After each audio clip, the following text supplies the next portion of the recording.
मैं हूँ डॉक्टर वर्षा Bundele, plastic surgeon, Chitrakoot Jaipur से। Cosmetic surgery and laser clinic है जहाँ पे आप आ सकते हैं। आज हम बात करेंगे आँखों की सुंदरता उम्र के साथ थोड़ी थोड़ी चेंज हो जाती है। जैसे बहुत सारी चीज़ें हैं। अगर हम आँख की बात करेंगे तो आँख में आता है आईब्रो, आँख की अपर लिड और लोअर लिड। तो उम्र के साथ या धीरे धीरे आईब्रोज जो है फ्लैटन हो जाती है, नीचे आने लगती है, टोसिस हो जाता है जिसे हम टोसिस कहते हैं। आँख की अपर आईलिड भी टोसिस हो जाती है, स्किन एक्सेस हो जाती है उसमें। कभी कभी वहाँ पे फैट हर्निएशन हो जाता है या छोटी छोटी स्वेलिंग्स आ जाती है जो कई बार कोलेस्ट्रॉल डिपॉजिट्स हम ज़ैंथोमास बोलते हैं जिन्हें, या फिर जो फैट आपकी आँखों के अराउंड होता है वो स्किन के अंदर से दिखने लगता है, फैट हर्निएशन हम जिसे कहते हैं। यही सब चेंजेस लोअर आईलिड में भी होता है। साथ में लोअर आईलिड में होता है डार्कनेस आती है जिसे हम अंडर आई डार्क सर्कल्स कहते हैं, या नीचे बड़ी बड़ी स्वेलिंग्स जो अपर चीक पे दिखने लगती है जिसे फेस्टून्स कहा जाता है, लाइंस आ जाती है, या फिर रिंकल्स आँखों के अराउंड हो जाती है। तो यह सब चेंजेस उम्र के साथ आँखों के अराउंड होती है। एक चीज़ और है जो डार्क सर्कल का रीज़न है कि हमारा जो बोनी स्ट्रक्चर है, स्कल बोन है, वो धीरे धीरे सिकुड़ता है उम्र के साथ। तो वहाँ पे जो आँख का साइज़ है वो आई सॉकेट का साइज़ बढ़ जाता है, तो टिश्यूज़ आँख अंदर जाने लगती है, थोड़ी सी हॉलोइंग ऑफ आइज़ जिसे बोलते हैं। उसकी वजह से भी डार्कनेस या under eye dark circles develop होते हैं। कई बार हमें लोग यूँ ही कहने लगते हैं कि आज आप सोए नहीं क्या, आपकी आंखें टायर्ड लग रही है। तो ये जो सिम्टम्स के साथ लोग हमारे पास आते हैं, ये इनके एजिंग के साथ साथ और भी रीज़न्स है, जैसे कि आपकी नींद कम होना, स्लीपलेसनेस, आप कई रीज़न्स है जिसके।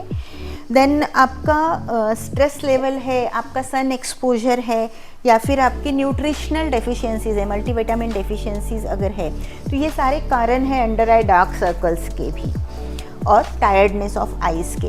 अब बात करते हैं, जब आप हमारे पास आते हो तो इसको मैनेज कैसे किया जाता है। आपका हिस्ट्री लिया जाता है, आपको एग्जामिन किया जाता है, आपका कारण देखा जाता है कि अगर आपको ऊपर की साइड में देखने में प्रॉब्लम आ रही है, मतलब आईलिड पे स्किन एक्सेस है, या आपकी आईब्रो नीचे आई हुई है, तो ऐसे जो सारे कारण है वो उनको असेस किया जाता है और एक ट्रीटमेंट स्ट्रेटजी बनाई जाती है।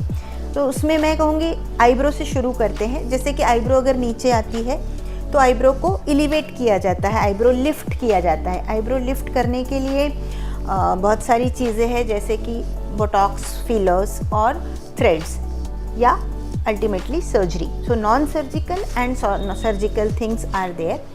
तो आईब्रो को इनमें से किसी भी एक तरीके से लिफ्ट किया जा सकता है। फिर आते हैं अपर आईलिड पे। जब अपर आईलिड में रीज़न अगर आपकी स्किन एक्सेस है, जिसे डर्मेटोकैलेसिस कहते हैं, उस स्किन को निकाला जाता है। अगर वहाँ पे फैट हर्निएशन है तो साथ में उस फैट को भी लिमिटेड अमाउंट में निकाला जाता है, जिसे ब्लेफरोप्लास्टी कहते हैं। और ये सर्जिकल हुआ।